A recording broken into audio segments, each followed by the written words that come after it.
Eto na nga mga chong, marami tayong basketball updates!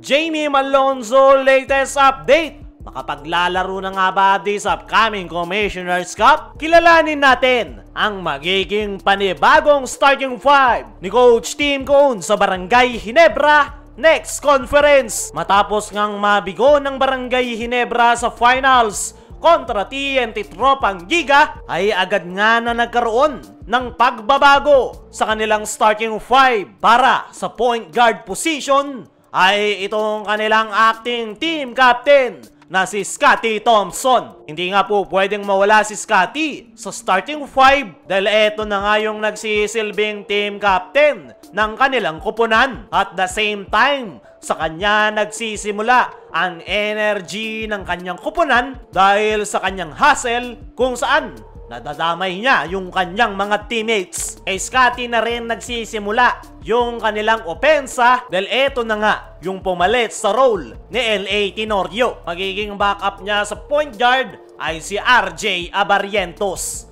Para naman sa shooting guard position ay itong si Stephen Holt. Napakaganda ng ipinakita nitong si Stephen Holt last conference kung saan naasahan talaga yung kanyang pagdepensa sa mga imports.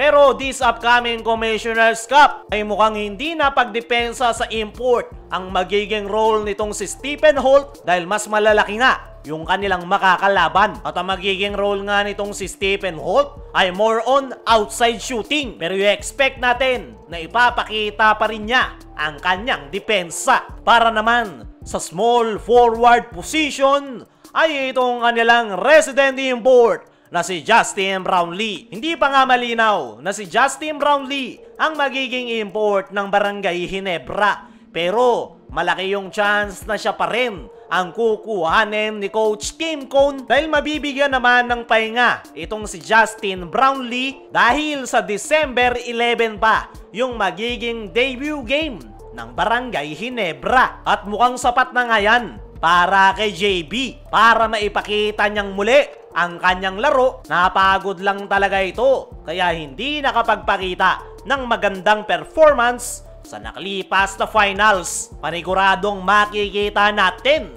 yung gigil nitong si Justin Brownlee na bumawi para sa Barangay Ginebra fans. Para naman sa power forward position ay itong kanilang bagong kabarangay na si Troy Rosario. Kumpirmado na ngang nasa Barangay Ginebra itong si Troy Rosario at ang magiging role nga nito ay bilang power forward dahil yan talaga ang kanyang laro. I-expect natin na si Troy Rosario ang isa sa aasahan ni Coach Tim Cone sa ilalim at may ko-complement nga nito yung kanyang mga teammates. Dahil bukod sa kaya niya makipagsabayan sa painted area, ay kaya niya ring maglaro ng stretch forward dahil mataas nga yung porsyento nito sa perimeter to 3-point area.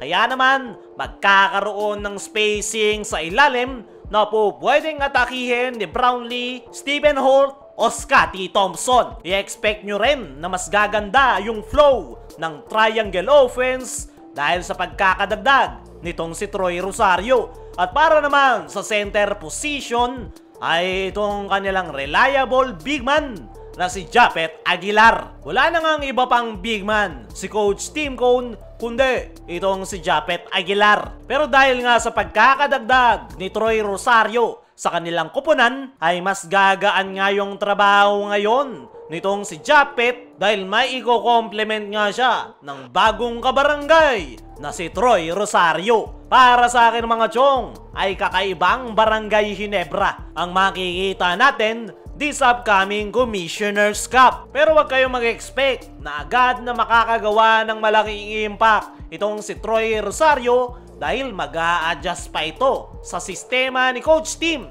na triangle offense. Dumako naman tayo dito sa kabilang balita. Jamie Malonzo latest update. Makapaglalaro na nga ba this upcoming Commissioner's Cup? Sa inilabas nga na ating magiging panibagong starting five ng Barangay Ginebra ay hindi nga natin nabanggit itong si Jamie Malonzo. Ang sagot dyan ay galing nga sa injury si Malonzo kaya wala pa sa kondisyon ang kanyang laro. At ayon nga sa ating mga trusted source ay malilate nga ang pagbabalik nitong si Jamie Malonzo sa Barangay Ginebra. Makakamiss nga raw ito ng 3 to 5 games bago makabalik in action. Yan nga yung pinaka-latest na nasagap natin sa nasabing forward. Dahil patapos pa nga lang raw ang rehab nitong si Jamie Malonzo bago siya makabalik sa paglalaro. Although present itong si Jamie Malonzo sa practice ng ating national team, pero hindi pa nga rin siya pinagpa-practice ng mabigat dahil sinisiguro nga ni Coach Tim na 100%